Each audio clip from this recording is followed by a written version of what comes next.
Hello student, मैं अनु सिंह आपकी maths की एजुकेटर और आज हम बात करने वाले हैं उन बच्चों के लिए जो बच्चे अभी अभी 11 से पास होकर या 11 को बर्बाद करके पानी में डाल के 12th में जाने की तैयारी कर रहे हैं और थोड़े से टेंशन में भी हैं। तो उनका टेंशन दूर करने आए हैं हम। कैसे बात करेंगे, अभी अभी आप लोगों ने 11th का पेपर दिया है, 11th को पास किया है, रिजल्ट आ गया होगा, आने वाला होगा, वो बात की बात है।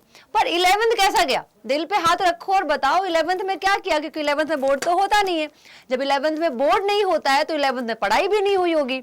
11th को बस मैम पास कर लिया है, कुछ दिन पहले पढ़ के पास कर लिया। तो देखो एक बात बताते हैं, पढ़ाई जो मेन होती है वो तो आप एग्जाम के कुछ दिन पहले ही करते हो, लेकिन पढ़ाई की स्ट्रेटजी 1 साल की होती है, 2 साल की होती है।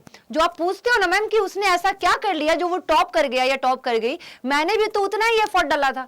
पर आपने कभी ये पूछा है खुद से कि उसने 1 साल से एक स्ट्रेटेजी बनाई थी, उसको उसने फॉलो किया है। भले ही उसने एग्जाम के पहले ही खूब पढ़ा हो, लेकिन उसने उस 1 साल के जो पढ़ाई होती है, जो जर्नी होती है, उसने स्टार्टिंग में ही डिसाइड कर लिया था। तो पर डर की बात नहीं है। अभी अभी आपने 11th पास किया है, 11th जैसा भी गया हो, खराब गया हो, अच्छा गया हो, अब उसका 12th में क्या इंपॉर्टेंस है।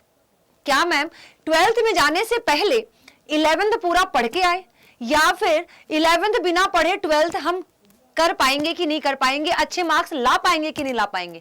बिल्कुल ला पाओगे। मैं मैथ्स की एजुकेटर हूं तो मैं मैथ्स के बारे में आपको कुछ थोड़ा सा बताना चाहूंगी कि मैथ्स के कुछ चैप्टर ऐसे हैं जो 11th पे बेस्ड होते हैं। जैसे सेट की बात कर लो, रिलेशन एंड फंक्शन की बात कर लो, प्रोबेबिलिटी की बात कर लो, लिमिट एंड कंटिन्यूटी की बात कर लो। ये आप 11th में पढ़ के आए हो, पढ़े हुए हो।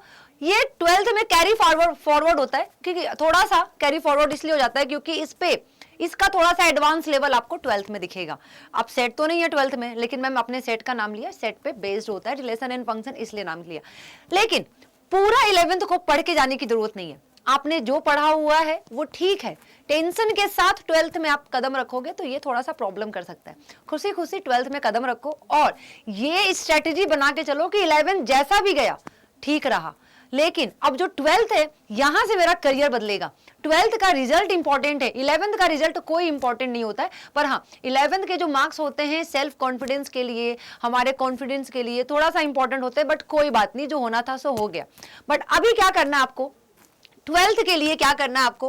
अब क्या करें, 11th का पूरा पढ़ के जाए? बिल्कुल भी नहीं। जो होगा 11th में, हम आप मैथ्स की बात कर ले तो मैं आपको मैथ्स में जब 12th स्टार्ट कराऊंगी तो 11th का थोड़ा थोड़ा ज्ञान देते हुए भी चलूंगी। बट हाँ, कोशिश कीजिएगा कि अब आपके पास टाइम है 12th में आते वक्त, ठीक है, चीजें स्टार्ट करने तक आपके पास टाइम है, तो 11th का थोड़ा सा रिकॉल कर लो, थोड़ा सा पढ़ लो। या जब भी आप कोई नया चैप्टर स्टार्ट करने जाओ 12th में, तो 11th के अगर बेस पे कोई चैप्टर है तो आप उसको थोड़ा पहले पढ़ लो कि हाँ इसके बेस पे चैप्टर है, तो पहले 11th वाला पढ़ लेता हूँ थोड़ा सा, फिर 12th वाले की बात करेंगे।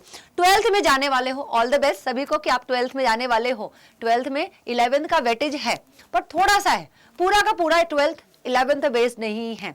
पर 1 साल की स्ट्रेटेजी बनाओगे 12th का, अभी बनाओगे, तब जाके आप बोर्ड तक थोड़े से हल्का फील करोगे, थोड़ा सा फ्री फील करोगे कि यार मैंने 1 साल पहले एक स्ट्रेटेजी बनाई थी, मैंने 1 साल से ही एफर्ट डाला है, थोड़ा थोड़ा थोड़ा थोड़ा। तो आज मुझे बस रिवीजन की जरूरत है, आज मुझे बस एक रिकॉल की जरूरत है, मुझे पूरा पढ़ने की जरूरत नहीं है। तो 12th में अच्छे मार्क्स गेन करना है तो आपको अभी से अपने ऊपर थोड़ा सा मेहनत करना पड़ेगा। डेली एक स्ट्रेटेजी बनानी पड़ेगी, फॉलो करना पड़ेगा। डेली नहीं कर पा रहे हो, वीकली कर लो, लेकिन अभी से थोड़ा थोड़ा पढ़ना शुरू कर दो, ताकि बोर्ड के 1 दिन पहले, 10 दिन पहले, 1 महीना पहले पैनिक ना करो, परेशान ना हो। आपको 10 दिन, 50 दिन, 5 दिन की स्ट्रेटेजी की जरूरत ना पड़े। आपके पास अभी 1 साल है तो आप इस 1 साल की स्ट्रेटेजी के साथ चलो। तो 11th का जो हो गया सो हो गया, आप 12th में कदम रख रहे हो तो ऑल द बेस्ट। 12th में आओ और हम मिलते हैं आपको मैथ्स पढ़ाने के लिए। Thank you so much. और भी इस चैनल पे नए आए हो तो और भी जानकारियों के लिए साइंस अड्डा 247 को सब्सक्राइब करते चलो, और साइड में एक बेल आइकन है उसको भी दबाते चलो, आपको नोटिफिकेशन टाइम टू टाइम मिलता रहेगा। Thank you so much.